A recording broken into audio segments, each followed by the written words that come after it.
The 2024 Summer Olympics are about to kick off in Paris. Everyone knows the basics. It's a global sporting event, held every 4 years just like it was when it started back in ancient Greece more than 2,500 years ago. But did you know that there were no Olympic Games held for 1,500 years? When you talk about why the Olympics stopped, many point their fingers at the Roman Emperor Theodosius I, who banned the practice of the Olympic Games. Or did he really? Let's take a step back in time to check out the odd story behind the end of the Olympic Games.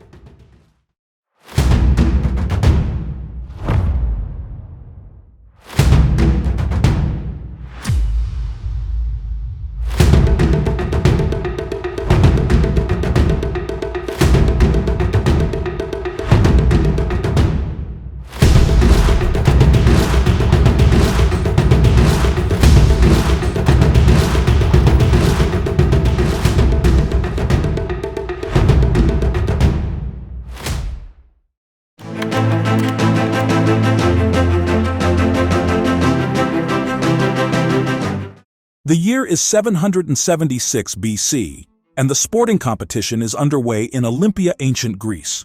Nobody really knows how the games first began. Legend says that Hercules won a foot race at Olympia and demanded the people of Olympia to repeat the race every 4 years to honor his father Zeus.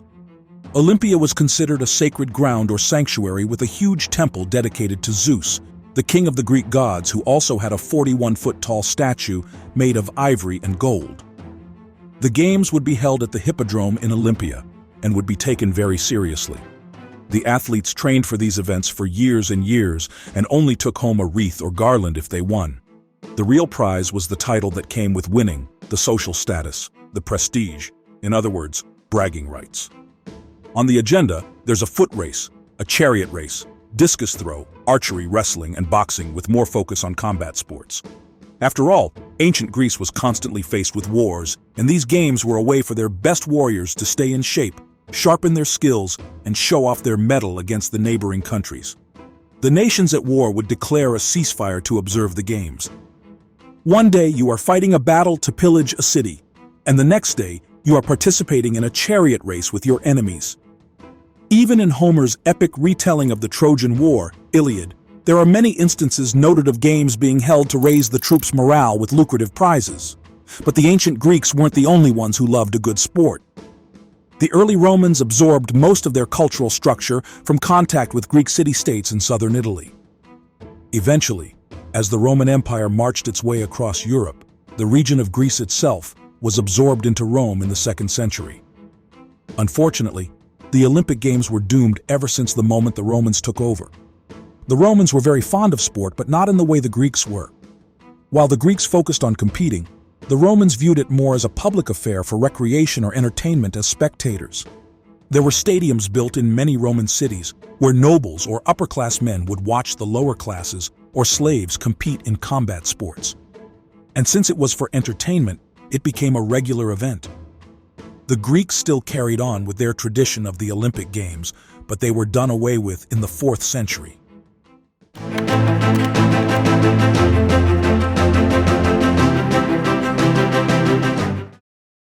The year is 313, when Constantine became the first Roman emperor to convert to Christianity. His reign brought many policies in favor of Christianity and stopped their religious persecution. But unfortunately, the reigns of his successors were marked with political strife, many civil wars, short-lived reigns, hostile takeovers, divided rule, religious struggles. Basically all the drama you might expect from the Roman Empire until 393, when a young general accidentally became the emperor. Theodosius was from a humble family with a strong position in the military. At a time when most of Rome's military leadership was dead or discredited after decades of strife and conflict, Theodosius was the only viable option to step into the shoes of the emperor. Emperor Theodosius was a devout Christian and issued a number of edicts that outlawed pagan worship, rituals, and sacrifices in the Roman Empire. So since the Olympic Games were held in honor of Zeus, a pagan deity, were the games abolished by the decree of Theodosius? Yes and no. The official edicts were preserved in a collection of laws known as the Theodosian Code. The code mentions the abolishment of worship and sacrifice for pagan gods, but says nothing about the Olympic Games. In fact, the tables had now turned, and instead of Christians, the pagan worshippers were now being persecuted. This led to many pagan temples being desecrated or destroyed, and Olympia was no exception. The people fled and Olympia was lost. The temple of Zeus was destroyed, and legend says that the statue was carried off to Constantinople, where it perished to fire somewhere in the 5th century. A few games were held in the later years until 420 in different Greek regions like Ephesus or Antioch.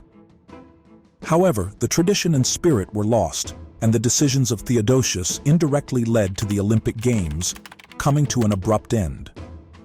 Theodosius would be the last emperor of a united Roman Empire, and the state gradually declined towards its downfall. But we shall talk about the Roman Empire on some other day.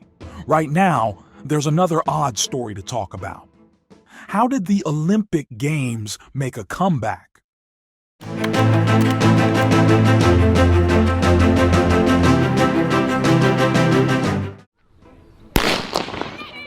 The modern Olympics were revived in the 19th century in a small town in England that you've probably never even heard until today, Much Wenlock. Let me explain. The year was 1841, and the town's local doctor, William Penny Brooks, wanted to encourage young working men to exercise their minds. He started an agricultural reading society which would meet in the rooms above the hall used for the local corn exchange market. There would be lectures and discussions on botany, art, music, and more. But something was missing. Brooks realized that they needed some physical activity as well to invigorate the young men's spirits. He believed that the best way to prevent illness was through physical exercise and decided to get the whole town involved. What he started was an Olympian class to promote athletic exercises by awarding prizes for skilled competitors annually at public meetings. This opened the door for the working classes to enter competitive sports, which in the United Kingdom had previously been the privilege of only the elite. The first Wenlock Olympian Games were held in October 1850 at the Gaskell Recreation Ground at Much Wenlock, Shropshire, and except for the World Wars, they've been held every single year since then. Other cities and townships across England began to take note of the annual event, and in the 1860s, Brooks established an English National Olympian Association to encourage competitive sports in England. The first ever National Olympian Games were organized in 1866 at Crystal Palace in London with 10,000 spectators.